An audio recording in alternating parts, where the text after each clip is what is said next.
Hello, my name is Pam Heneberry and I'd like to welcome you here today to the TUC Wales Wellbeing Sessions.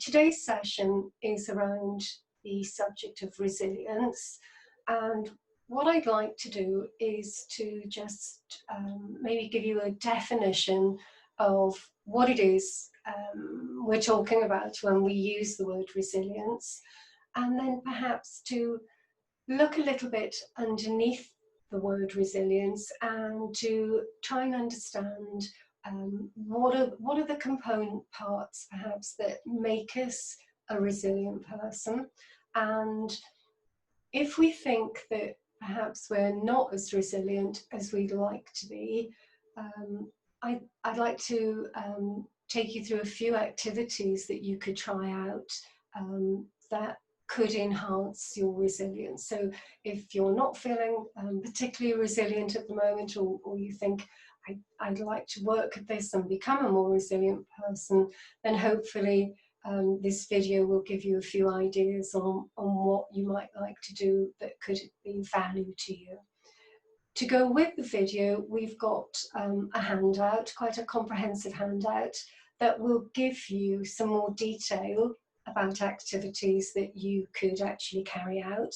And we'll also give you some links to sites that have got more information on resilience, and indeed a link to a questionnaire, a free online questionnaire that you might like to do and see how you rate in terms of your resilience, and then have a look at some ideas on how you might enhance your resilience.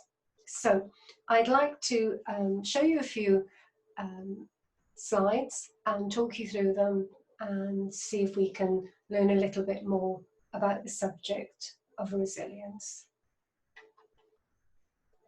So to start with, let's perhaps have a look at a definition of resilience. So the Oxford English Dictionary talks about or defines resilience as the capacity to recover quickly from difficulties, or indeed they use the word toughness. And I think this is useful. I like the idea of, some people use the term bouncing back after you've been through difficult situations. But perhaps for me, the one that appeals a little bit more is from the Cambridge Dictionary. And this talks about resilience as being able to be happy, to be successful after something difficult or bad has happened to you. And I just like this idea about getting back to being a happy person even after we've been through difficulties and bad times. So just taking a look behind that word, and I've turned here to get some information from an organisation called AQR. AQR, and the link again is in the pack, have done an awful lot of work around resilience, or what they call mental toughness. They've done a lot of research that's available on their website, and they also do psychometric tests around mental toughness. And they talk about resilience as having 4 component parts, so the 4 C's. And however you rate on these 4 C's, so if you rate highly, then you're probably resilient in that area. And if you have a low score, then that might be an area that you would like to focus on and develop yourself further. So the first of these 4 C's is around the idea of commitment. And it relates to how committed are you to staying with a difficulty rather than walk away from it. So if you had a piece of work, you had a job that you found tricky, that you found difficult, are you tenacious? Do you say, I know this is not going very well, this piece of work, but I'm going to stay with it, I'm going to see it through. So if you have that ability to stick with something, even when it's difficult, then that shows an aspect of your resilience. The second C is the idea of control. And this very much asks us to understand how much control do we feel we have over our job, over our environment, how much control do we feel we have over our life, and how we rate that idea of control will again have an impact on our resilience. This is probably why resilience is such a good subject to look at the moment, because for many of us, we're feeling slightly out of control. There's an awful lot of change going on, and that might make us feel that we're not quite as in control as we would normally believe ourselves to be. The third C on the list is around challenge. Do we see challenges as a threat or an opportunity? So are we somebody that can say, oh, this isn't as I thought it might be, but I'm sure there's an opportunity in here for some good to come out of it? Or do we feel, oh my gosh, I'm under threat, I'm feeling anxious, I don't like this challenge, this is making me feel very insecure? So the way that you look at challenges, either positively or negatively, will impact on your resilience. The fourth and final C is then around confidence. How confident do you feel in yourself? How confident are you when you're talking to people, when you're putting forward your ideas? How good are you at defending your thoughts, your ideas and your thoughts? How good are you at perhaps challenging other people and standing your ground? So how much confidence do you feel in yourself? So if you have a look at those four areas, and perhaps, already you might be saying, well, I'm pretty good at commitment. I'm pretty good at staying focused and staying with my work even when it's difficult. But perhaps at the moment I'm feeling a little bit lacking in confidence, or I'm feeling perhaps not quite as in control as I would normally be.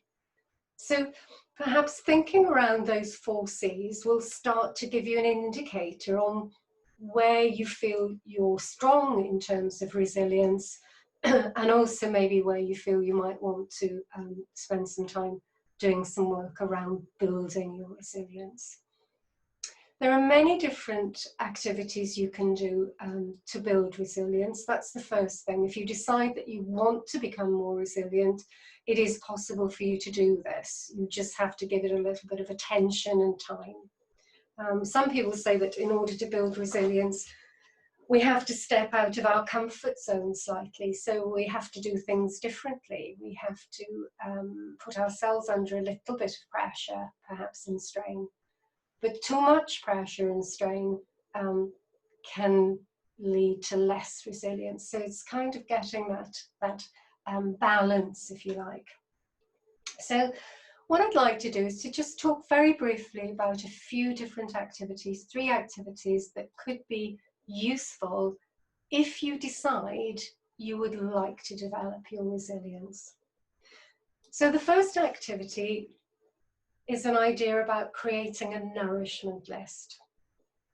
And what you have to do here is stop for a moment and think about, what is it that nourishes me?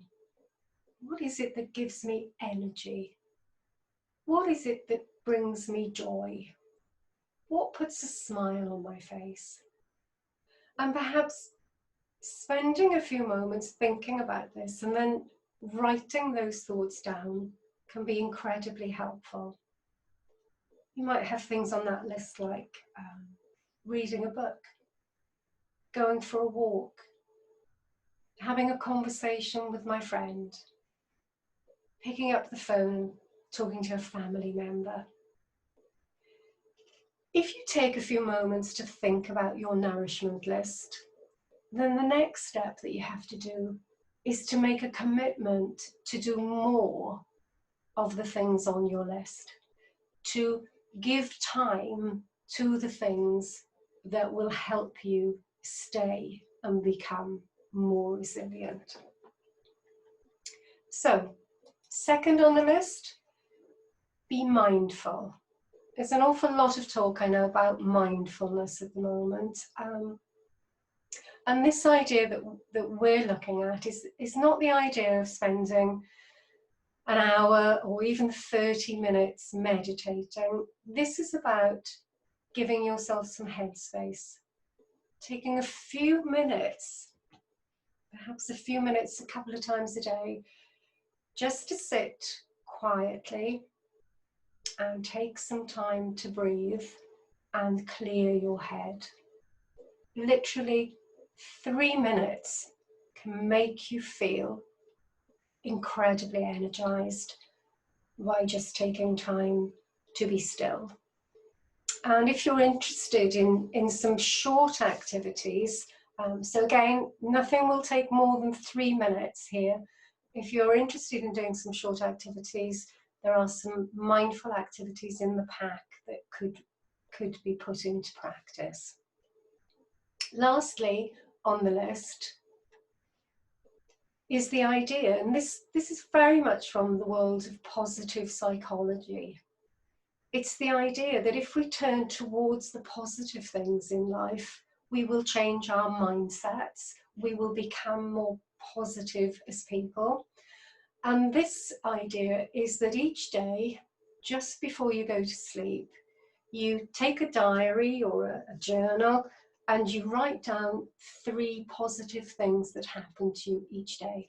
They don't have to be big, it can be very small, just something that you see as a positive thing. Research has shown that if you do that, so you every night before you go to bed, you record 3 positive things, in a period of 6 weeks, you will start to become much more positive. And the research that's been carried out even shows that your brain patterns will change in that relatively short period of time. And the pathways that go towards creating positive feelings are shown. So 3 things that you could start doing today if you decided you wanted to develop your resilience. 3 things that will each take you about 3 minutes, perhaps 5 minutes at the very most, but they could help you feel much more positive. So just remember, whatever you decide, whether you decide to do some resilience activities or not, I think it's really important that you remember to be kind to yourself. So,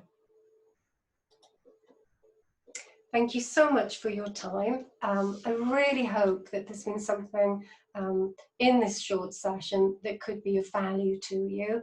And I urge you to have a look at the handout and see if there's anything in there that you might like to do.